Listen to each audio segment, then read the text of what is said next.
¿Qué tal, jóvenes? Muy buen día, buenas tardes, buenas noches, dependiendo de la hora en la que estés viendo este video. La clase del día de hoy, voy a ver un nuevo tema, que es el movimiento circular uniforme. E inicio con esta parte. Ya vimos movimiento rectilíneo uniforme, movimiento en línea recta. Ya vimos el movimiento uniformemente acelerado, movimiento ahora donde hay aceleración. Y me voy a seguir ahora con movimiento circular uniforme. Es muy común ver movimientos circular, movimientos en círculo, y en un momento más presento algunos ejemplos. Antes quiero definir el movimiento circular uniforme. Se define como aquel movimiento que describe un objeto cuando sigue una trayectoria circular con rapidez constante.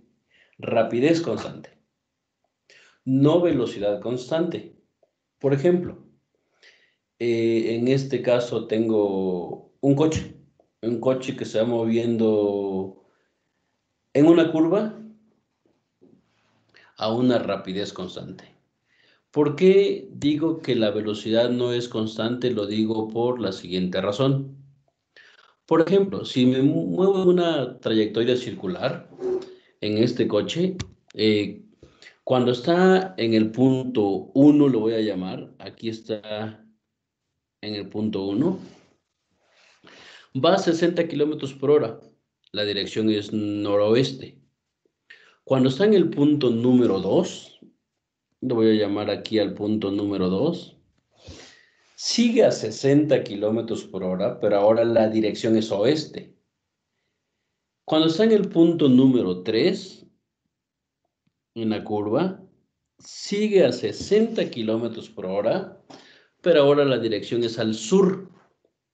Si se fijan, los 60 kilómetros por hora se mantienen durante toda la curva, pero continuamente va cambiando de dirección porque se está moviendo en un círculo. Por lo tanto, la rapidez es constante, pero no su velocidad. Su velocidad va cambiando debido a que va cambiando la dirección, ya que la velocidad es una cantidad vectorial. Pero por otro lado, la aceleración la definimos como un cambio en la velocidad al transcurrir el tiempo. Por lo tanto, si cambia la velocidad, no va a cambiar el número, siempre es 60 kilómetros por hora. La velocidad cambió en dirección, por lo tanto, también hay aceleración. Y en particular la aceleración es bastante interesante aquí, porque la aceleración se dirige hacia el centro de la curva. Y de ahí, de acuerdo a la segunda ley de Newton, va a aparecer una fuerza centrípeta, que es la fuerza centrípeta la que mantiene al coche para que no se salga de la curva. Si no existiera esa fuerza centrípeta, el coche no podría mantenerse en la curva. Por eso, ahora al PowerPoint, ya definí un movimiento circular, un objeto, el movimiento que describe un objeto cuando se mueve en círculo con rapidez constante, no velocidad constante. Unos otros ejemplos. En una bicicleta. Está muy de moda ahora andar en bicicleta en la ciudad. Y eso es un tipo de movimiento circular. Un coche, las llantas de un coche que están girando. O, como decía anteriormente, un coche que se mueve en una curva, por ejemplo. Ya vimos movimiento de satélites alrededor de la Tierra.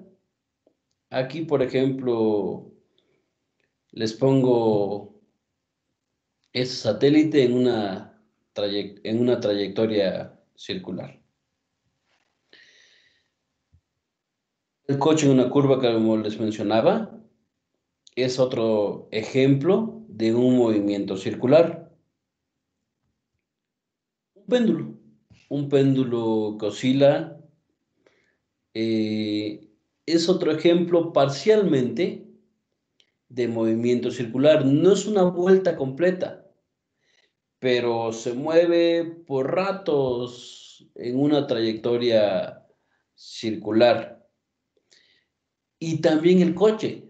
El coche, no toda la curva es cerrada, sino que hay una parte de la trayectoria de la carretera que se asemeja a un camino circular cuando va dando la curva.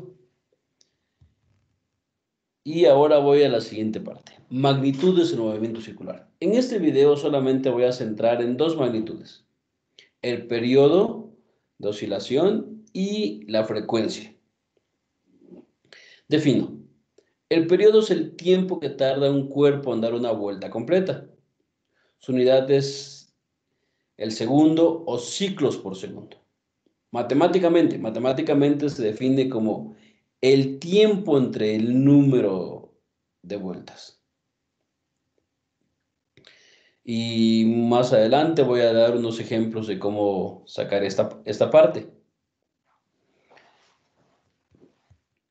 Después viene la frecuencia.